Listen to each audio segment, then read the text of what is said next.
Hi, we continue in Genesis 41 today and complete not only this chapter, but the unit of Genesis 40 and 41. And as you can see on the right side of the screen, the larger unit of the triptych of the three chapters 39 to 41, where Joseph was found in the presence of the officer of the guard, first named Potiphar and then anonymous in the next two chapters, and the other parallels you can see down there. And we've also been following what we'll be moving toward after this chapter is the sequence of binary encounters you can see here, color-coded by who's involved in each. So the pinkish ones with Joseph and Pharaoh, and the lavender ones with Joseph and his brothers, and the green ones with Jacob and Joseph's brothers, Jacob's sons obviously, and the ones with the brothers by themselves in blue. And we'll see how those play out. Now that Joseph is number 2 man in all of Egypt, and one could say number 1, since Pharaoh's not been in the scene here, and when Pharaoh is in the scene, he's going to refer everyone to Joseph, as if Pharaoh has no power whatsoever. But as we'll see in the chapters that follow, to his brothers, he's simply the man. We've also been looking at the rare Hebrew words in these chapters, especially in chapter 41 around all the Egyptian context. And we see the last one of those here, the word for famished here, which is different than the word for the famine that we saw earlier in the chapter. And so as we look at the key words, an interesting thing that happens in our passage today, in our very end of it here, the new RSV, which I have on the left side of the screen, does us a grave disservice because the Hebrew word eretz, as you can see in my note below, for land, is 8 times in these verses. And on the right side, I've translated it consistently as land. So you can hear the drumbeat of the land of Egypt, all the land, all the land, all the land, all the land of Egypt, all the land, all the land.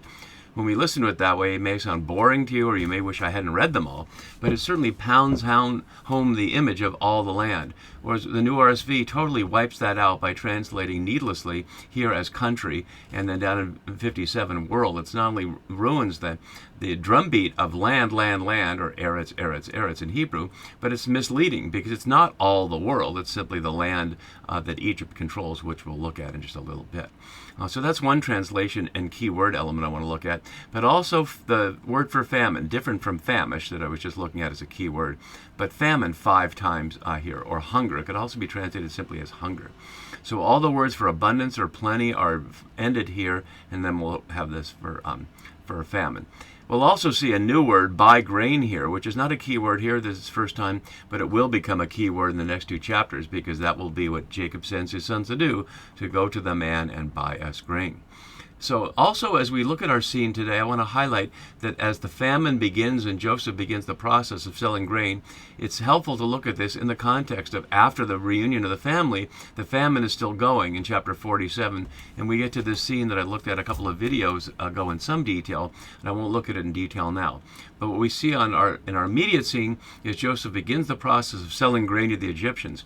And what we see in chapter 47 is the focus on that theme itself. So all the money to be found in the land of Egypt and the land of Canaan, which is all the land that's being referred to in our immediate passage, and we'll look at the map of that in a minute.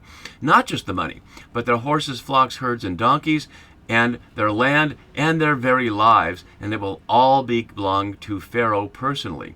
Notice, not to Egypt. It's not the concept that we might have in my country, the United States, or in your country, where something belongs to the nation or to the government. This belongs to the Pharaoh. It's as if it belongs to Trump personally, or something parallel to that, as you can imagine. And the people say thank you at the end. You have saved our lives. So that's the context of what we're seeing here. Joseph is not engaging in humanitarian relief like the famine in Gaza that's taking place so horribly as I'm making this video, but he's being a corporate entrepreneur, or maybe more precisely like a mercantilist, like the East India Trading Company from the British Empire, which exploited and then sold. Although this is not foreign.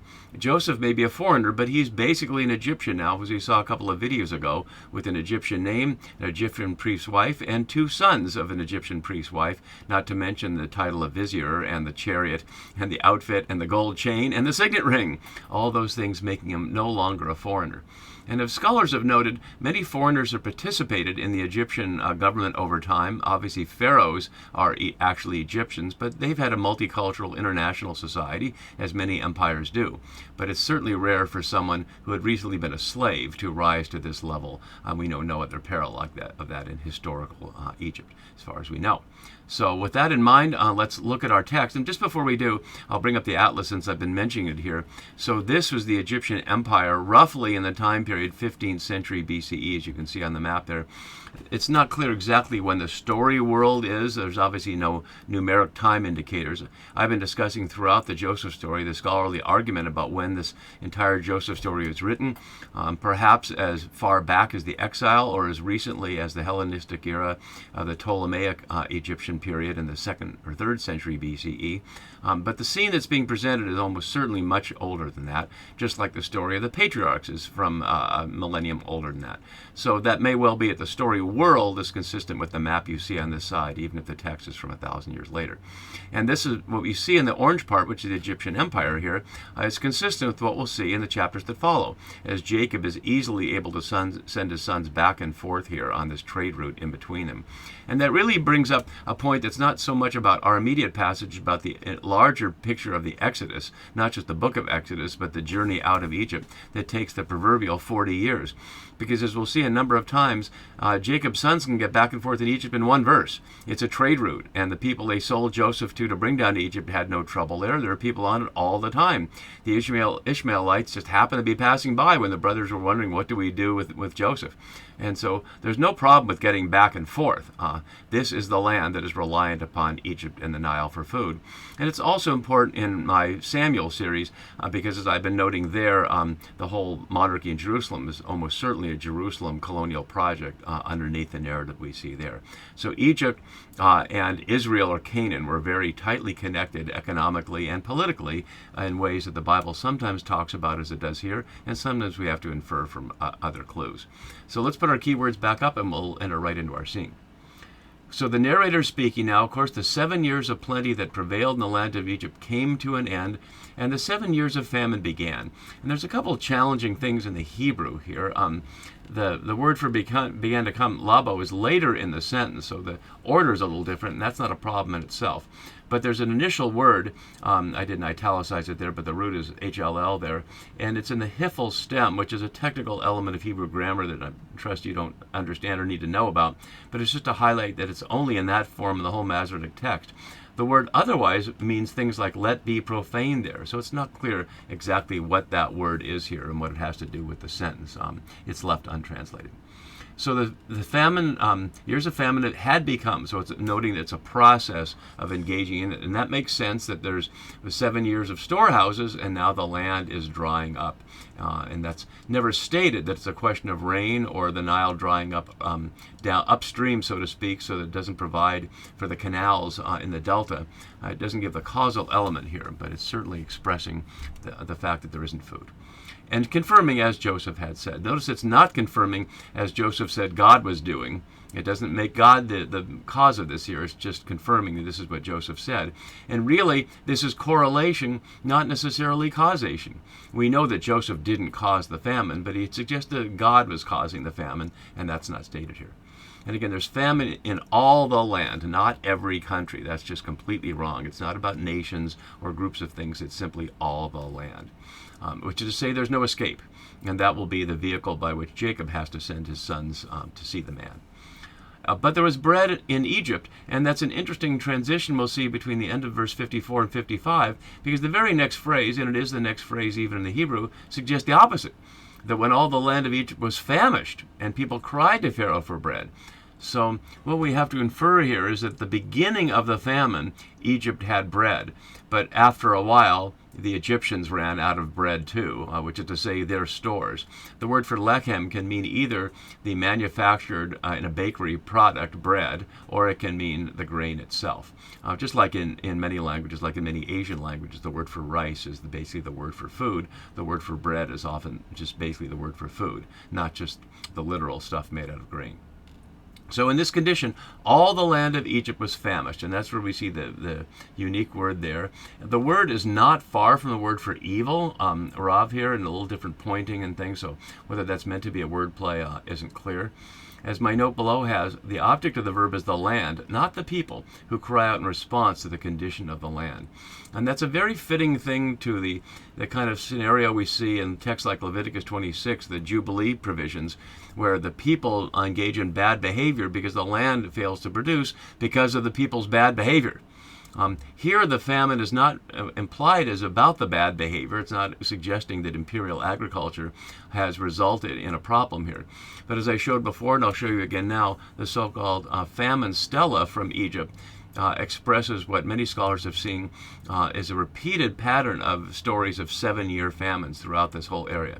So whether 7 years is meant to be a stylized way of saying a long famine, or whether there were specifically periods of 7 years, we can't say. The fact that many different cultural texts talk about 7 years of famine does suggest it's become a standardized element. But certainly the idea that there are periodic famines was not unusual, and it's not unusual to our text here. We already saw one back in chapter 12 when Abram and Sarai went to Egypt for food back then. So the people cried to Pharaoh for bread. The word for crying we saw back in chapter 4 of Cain crying out against God, and then we saw it also in chapter 27 with Esau crying out against his brother Jacob, having stolen the blessing. But we also see it many times, 10 times in Exodus. It's not the word for the initial crying out at the end of chapter 2 in Exodus that provokes Yahweh's response in the call of Moses, but it certainly is the crying out that will lead to the Exodus itself. And there they're crying out to Yahweh. Here the people, the Egyptians, are crying out to Pharaoh, who represents their gods, of course, and their source of plenty. And they apparently don't know all about Joseph yet, the public ritual that made him vizier and his going out across the land, and perhaps even his 7 years of collecting all the grain made him, in the words that we saw Sarna gave last time, Secretary of Agriculture, but not the equivalent of viceroy, which is to say the second to the king.